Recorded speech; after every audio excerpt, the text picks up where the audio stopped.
Salam hörmətli tələbələr və rəylə təvəssükarları. Mən Rəfət müəllim Çıxaliyev. Bu günlərdə sizlər üçün buraxılış imtahanlarına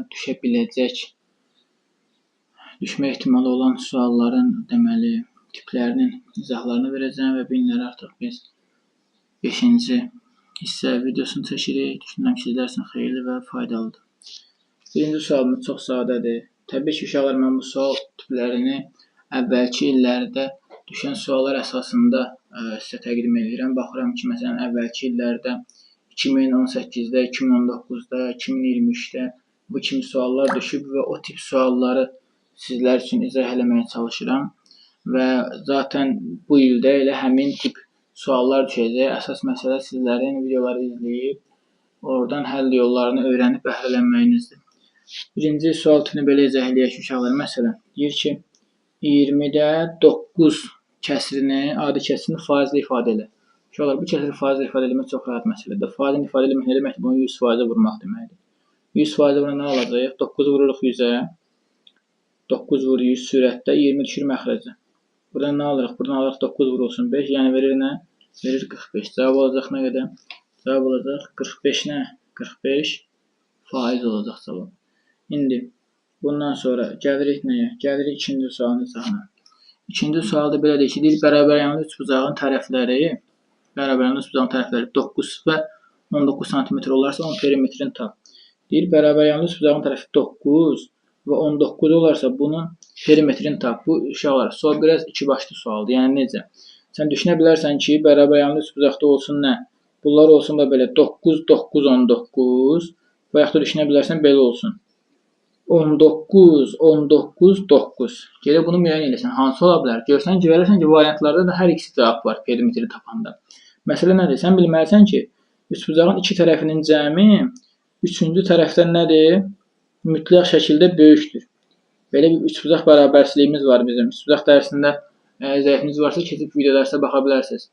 Üçbucağın bir tərəfinin uzunluğu iki tərəfin fərqinin modulundan böyük, cəmindən kiçik olmalıdır. Baxırsan ki, burada 19, 9 ilə 9-un cəmindən nədir? Kiçik deyil, böyükdür. Bu 18 balacadır 19-un. Deməli, bu şərti ödənmir. Deməli, bu nədir? Bu hala baxmayacaq. Hansı hala baxırıq? Bu biri hala baxırıq. Buradan perimetrin tapını nə edəcəyik? 9-un üstünə gələrək 2-dən 19-u. 2-dən də daxil. 9 üstə gəl 38. Bu da bizə verəcək nə? Bu da bizə verəcək 47. Deməli, cavab nəymiş? 47-yə bərabərmiş. Perimetri 47-ymiş. Sonra, baxaq üçüncü tip suala. Məsələn, belə bir sual verə bilər bizə. Sual verə bilər ki, nə? 2-də 1 çıx, 2-də 1 çıx, 5-də 1-in kvadratını tap. Qətiyyən narahat olmursunuz burada. Birinci nə edirik? 2-də 1-dən 5-də 1-i çıxaq. Nə deməkdir bu? 10-da 5 çıx nə? 10-da 2-nin kvadratı. Bu da nə verir bizə? Bu da bizə verir 10-da 3-ün kvadratı. Elə deyil. 10-da 3-ün kvadratı nə verir mənə? 100-də 9. Vəssalam. 0-dan 100-də 9. Bu qədər sadə uşaqlar. Həll eləyə bilərsiniz. Bundan sonra gəlirik dördüncü suala. Dördüncü tip sualımız belə izah eləyək sizə ki, məsələn, sizə sual verər ki, nə sual verər sizə? Sizə sual verər ki, sahəsi 64 cm kvadrat olan dairənin diametrini tap. Deyər, dairənin sahəsi 64 pi cm kvadratdır. Deyər, bu dairənin diametrini tap. Neyniyərik? Deyər, dairənin sahə düstur nəyə bərabərdir? S bərabərdir pi r kvadratına, elə deyil. Onda yazıram nə? 64 pi bərabər nəyə? Pi r-in kvadratına. Pilər ixtisar gedəndən sonra qalır nə? 64 bərabərdir r-in kvadratı. Onda buradan alıram ki, radius nəymiş? Radius 8-dir. Diametr nəyə bərabərdir? 2 dənə radiusa. Yəni nə deməkdir? Bu 2 dənə 8 nə edəcək? 16. Hörmətli yoldaşlar, bilirəm, burada başqa düstur da var.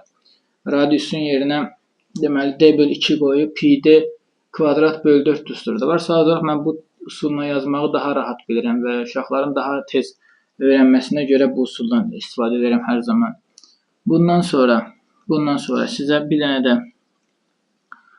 burada sual izah eləyək. Deyək ki, düzgün beşbucaqlının bir xarici bucağı nə qədərdir?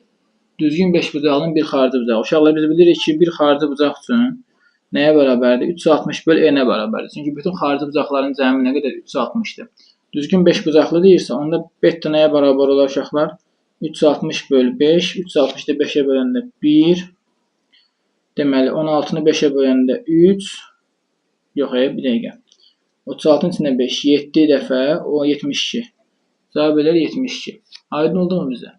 Düşünürəm ki, video sizlər üçün faydalı oldu. Video xoşunuza gəldisə bəyənməyi və kanala abunə olmağı unutmayın. Hələlik.